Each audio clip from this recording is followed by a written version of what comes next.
I'm Camille from Chicken Scratch and Snip, and today we're going to be talking about teaching ideas for teaching Howard W. Hunter Chapter 4. Chapter 4 is the one that talks about help from on high. So today I have 3 ideas for you that you can use or kind of adapt and hopefully brainstorm for your own needs in your ward, okay? Hi, welcome everyone. So help from on high is Chapter 4. Hi, Brittany, welcome.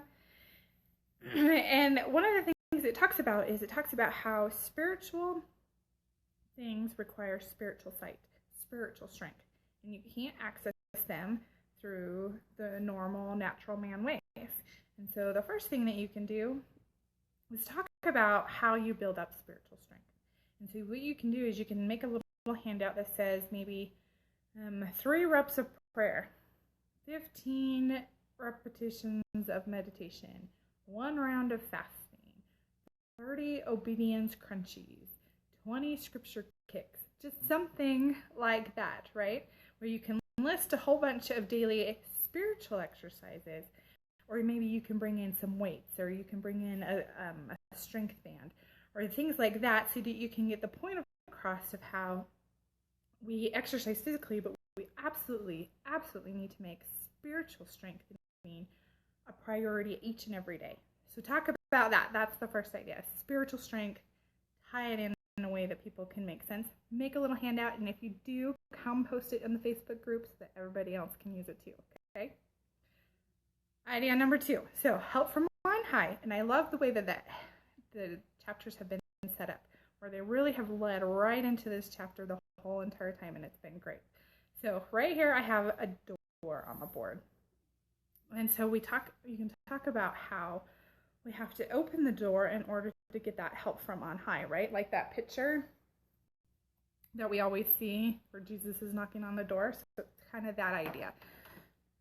But the problem is what happens if these doors aren't opening as easily as we would like them to? So what things can you do to kind of oil the hinges a little bit? So you can talk about how you have to pray and fast, kind of like the spiritual strengthening things as well, but you can kind of go into more detail. And as obviously, if you've been opening the doors on a regular basis, they're going to open and close a whole lot easier. If you haven't opened them in a long time, like if you're only treating God like a repairman, like it says in the chapter, then it's going to be a lot harder to get them to open. And so you have to exercise those things or oil those hinges and maintain the door regularly. So then the other thing, then you can open the door and there's a picture of Christ, right? So one of the things that you can also talk about though is what are you putting things in front of the door so you can't even actually, like you're trying to pry the door open with this pile of stuff in front of it. Okay, let me give you some examples. So you're obviously praying, obviously wanting answers, but are you putting a phone in front of your door that only has answer caller ID, basically, where you only want one answer, and so you're not going to pick up or move it unless it's the answer that you want?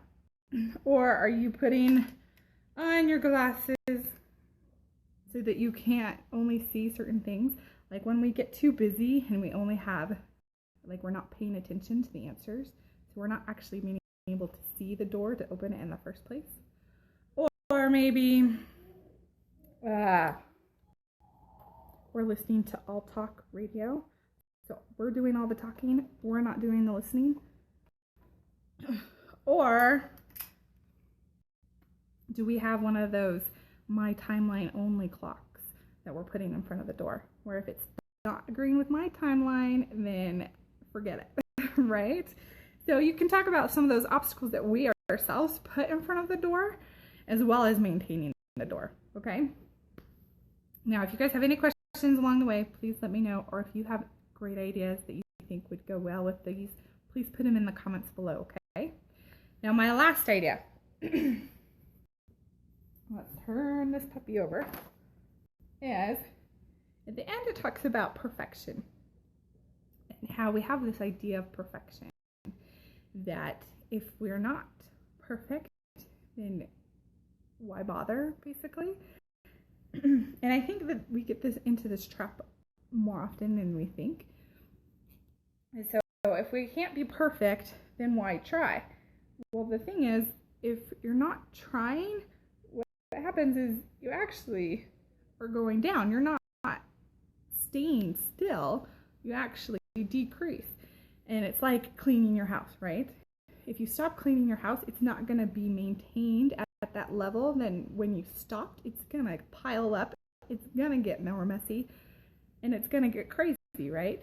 So if you have to actually try, you're never actually going to have a perfect house, but you have to actually try so that when you get to this point, you have the faith, the trust in the atonement in Jesus Christ to make it up for you, to make the difference, okay?